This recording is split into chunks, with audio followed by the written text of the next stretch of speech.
সম্মানিত মাছ চাষী ভাই ও বন্ধুগণ, তো ভিডিওতে এখন যে মাছের পোনাগুলো আপনারা দেখতে পাচ্ছেন এগুলো হচ্ছে অরিজিনাল ভিয়েতনামি কই মাছের পোনা। তো এগুলো 3 থেকে 4 মাসের মধ্যে বাজারজাত করা যায়। তখন কিন্তু এক একটি মাছের ওজন 150 থেকে 200 গ্রাম পর্যন্ত হয়ে থাকে। তো যে সকল চাষি ভাইরা পুকুরে অথবা বায়োফ্লক ট্যাঙ্কে চাষের জন্য উন্নত জাতের অরিজিনাল ভিয়েতনামি কই মাছের পোনা খুঁজতেছেন, তারা কিন্তু আমাদের কাছ থেকে এই মাছের পোনাগুলো নিতে পারেন।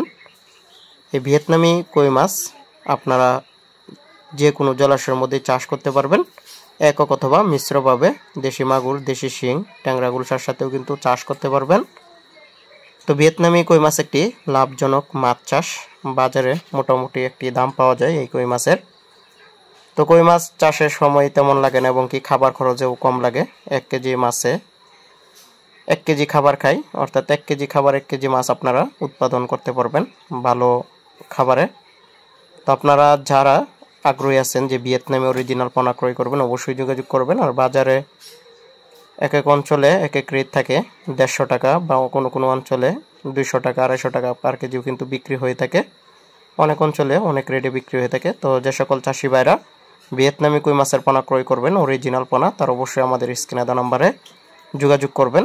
তো অন্যান্য মাছের থেকে আপনারা দ্বিগুণ মুনাফা অর্জন করতে পারবেন অল্প খাদ্যে অল্প সময়ে চাষ করে।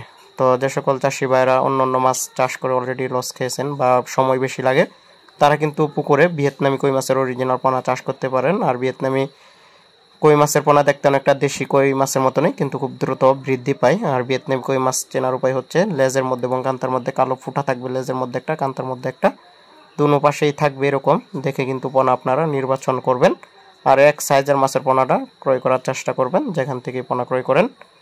তো আমরা কিন্তু এই মাছের পোনাগুলো সারা বাংলাদেশে হোম ডেলিভারি দিয়ে থাকি। আপনারা চাইলে আমাদের কাছ থেকে সরাসরি এসে নিয়ে যেতে পারবেন। আমাদের ঠিকানা হচ্ছে ধলা ত্রিশাল, ময়মনসিংহ। তো ভিডিওটি দেখার জন্য সকলকে অসংখ্য ধন্যবাদ। আসসালামু আলাইকুম।